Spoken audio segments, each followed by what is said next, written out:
Je m'appelle Philippe Bornstein, j'habite Paris et je suis pour la première fois en visite au Bénin.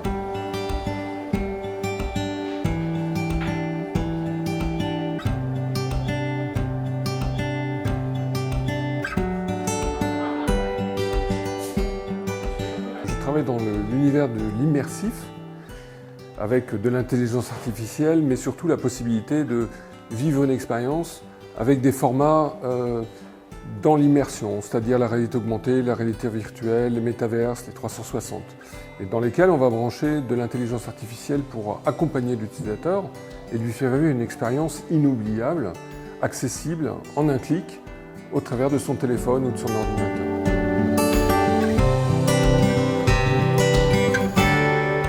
On a créé avec Clément Cordier une entreprise qui s'appelle la Compagnie des Rêves Éveillés et qui édite une plateforme technologique dont le nom est XR+. XR, c'est Extended Reality, c'est donc tous les formats immersifs, réalité augmentée, réalité virtuelle. C'est une plateforme no-code, accessible à tous. On n'a pas besoin d'être un développeur.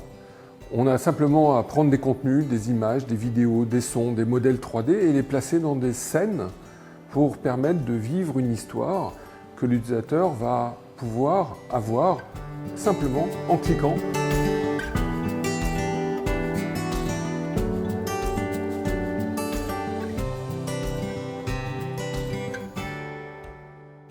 Le projet Carbon Detox consiste à permettre aux gens de voir l'invisible, à savoir leur empreinte carbone. En voyant leur empreinte carbone, on va les inciter à faire des actions au quotidien sur des leviers, le transport, la nourriture, les produits, les services et le logement, pour les amener à diminuer leur empreinte carbone, ou, quand ils n'ont pas la possibilité, comme c'est le cas au Bénin, de facilement diminuer leur empreinte carbone parce qu'ils consomment très peu de carbone, de pouvoir influencer les autres utilisateurs, les autres personnes, pour pouvoir mobiliser autour de la nécessité absolue de lutter contre le changement climatique. Donc cette initiative a commencé avant même cette compétition dont vous faisiez allusion, qui s'appelle AWE, c'est l'organisateur de l'événement, utilisation de l'XR pour lutter contre le changement climatique. Et en travaillant sur ce concept et en répondant à cette compétition qui va se dérouler fin mai prochain à San Francisco pour les finalistes, on a trouvé ce concept de voir l'invisible, son empreinte carbone, et on a baptisé ce projet Carbon Detox pour le déployer en France et très vite au Bénin dans les semaines qui viennent, indépendamment de la compétition, parce que notre volonté, c'est d'utiliser Carbon Detox comme un moyen de lutte pour tout le monde contre le réchauffement climatique, qu'on soit particulier, qu'on soit individu ou qu'on soit dans une entreprise professionnelle.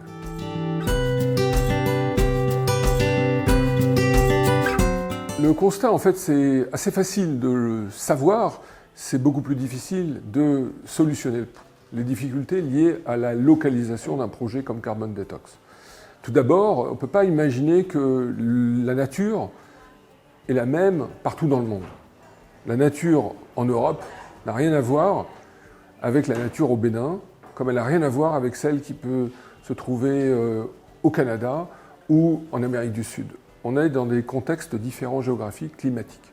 Au Bénin, ce que j'ai pu voir, c'est tout d'abord que une température chaude, tropicale, avec une humidité. Donc ça a été déjà une prise de conscience que les recettes qui peuvent marcher dans certains endroits ne marchent pas de la même façon dans d'autres endroits.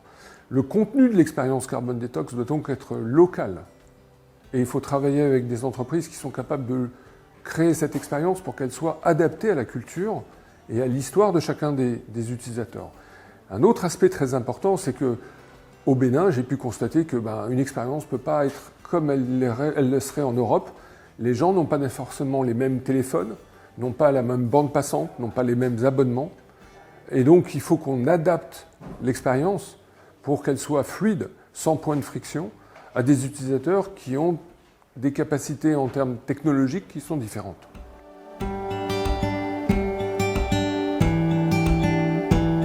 Alors, il y a d'abord l'incubateur où vous m'avez accueilli pendant ces 3 jours.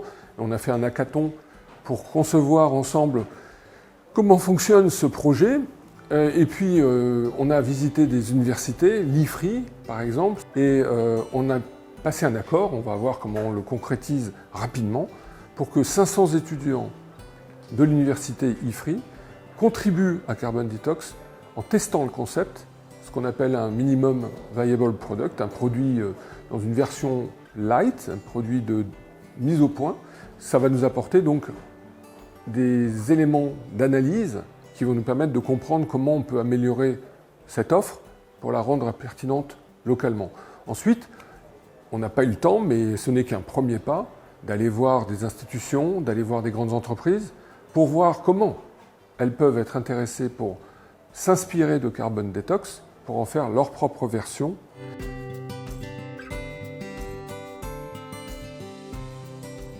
Tout d'abord, je tiens à vous remercier pour m'avoir accueilli pendant ces 3 jours. C'était ma première visite au Bénin. J'espère qu'il y en aura beaucoup d'autres et qu'on va pouvoir faire plein de choses ici et dans tous les pays du monde pour localiser et déployer ce projet Carbon Detox qui nous tient tant à cœur et le rendre accessible au plus grand nombre. La deuxième chose, c'est que j'ai trouvé des gens, un pays incroyablement chaleureux, agréable, avec une dynamique et une volonté de prendre en main son destin qu'on n'a pas toujours quand on voyage ou quand on vit quelque part.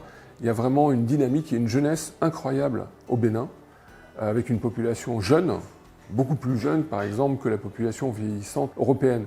Et donc c'est ici en Afrique que le futur de l'humanité va se jouer. Et je suis très content de pouvoir apporter une petite contribution pour, au travers de Carbon Detox, au travers de XR+, apporter notre expertise et trouver comment accompagner le Bénin dans cette aventure.